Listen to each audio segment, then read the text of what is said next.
আসুন আজকে আমরা একটি ইয়ামি মালাইদার কাবাব তৈরি করি। কাবাবের জন্য মাংসগুলো ব্লেন্ড করে নিয়েছি এবং মশলাগুলো দিয়ে দিচ্ছি। চিলি ফ্লেক্স, গোলমরিচের গুঁড়া, গরম মশলা পাউডার, দারুচিনির গুঁড়া সব কিছু দিয়ে দিলাম। তারপর ধনিয়া পাতা, কাঁচামরিচ, পেঁয়াজ বেরেস্তা সব রেডি করে রেখেছি। এগুলো একে একে দিয়ে ভালো করে মেখে নেব। তারপর একটা ডিম ভেঙে দেব। ডিম ভেঙে দিয়ে মেখে নেব। তাহলে কাবাবের যে ব্যাটারটা সেটা খুব মসৃণ হয়ে যাবে। আপনারা নিশ্চয়ই দেখতে পাচ্ছেন। এবং এটা আপনারা একবার ঈদে ট্রাই করে দেখতে পারেন। কোরবানি ঈদের জন্য এটা একটি দারুণ সারপ্রাইজিং এবং খুব মজাদার রেসিপি। এবং আমি সমস্ত বেটারগুলো ভালো করে মেখে নিয়ে কিছুটা বেটার আলাদা করে নিয়েছি। এখন আপনারা দেখতে পাচ্ছেন আমি ভিতরে প্রতিটা টুকরো টুকরো চিজ দিয়ে বেটারটাকে গোল করে কাবাবের শেপ দিয়ে নিচ্ছি। আমি গোল করে দিয়েছি, আবার চ্যাপ্টা করেও দেখিয়ে দেব। আপনারা এভাবে যেভাবে ভালো লাগে তৈরি করতে পারেন। এবার আমি কাবাবগুলো একে একে সব ভেজে নেব। হালকা করে ভেজে গোল্ডেন ব্রাউন করে তুলে নেব।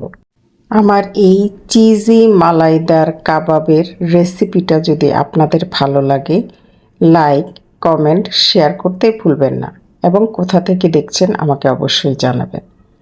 আপনারা মালাইদার কাবাব সবাই তৈরি করেন, কিন্তু আমি চিজি মালাইদার কাবাব তৈরি করেছি। এবং দেখুন কাবাবগুলো ভেজে নিয়েছি, এভাবেও খাওয়া যাবে। এখন আমি গ্রেভি তৈরি করব। পেঁয়াজ বাটা দিয়ে দিলাম। যেখানে আমি পেঁয়াজ বেরেস্তাগুলো ভেজে সেই তেলের মধ্যে তেল এবং ঘি দিয়েছি।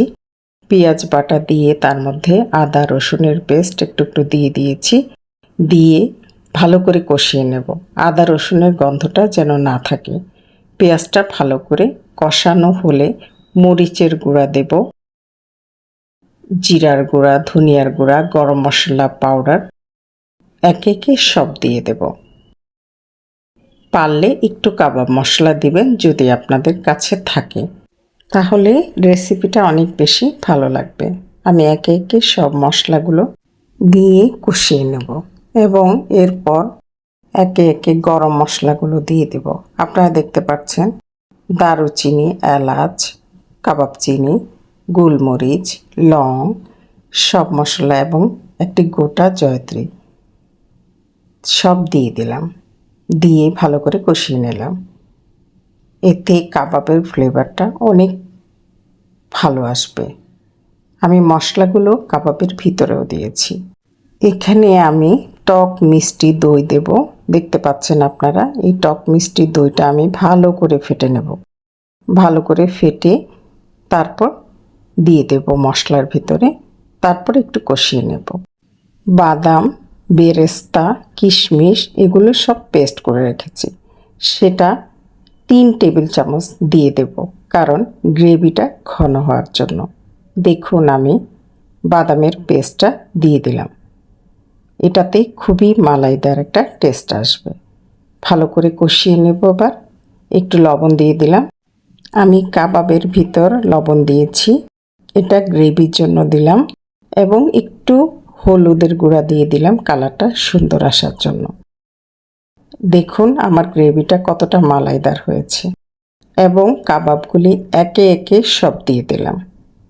কাবাবগুলি সব দিয়ে খুব আস্তে আস্তে নাড়িয়ে উল্টে দিতে হবে, যেন গ্রেভিটার সাথে কাবাবগুলো ভালো করে মিশে যায়। আপনারা দেখতে পাচ্ছেন আমি কিভাবে করছি।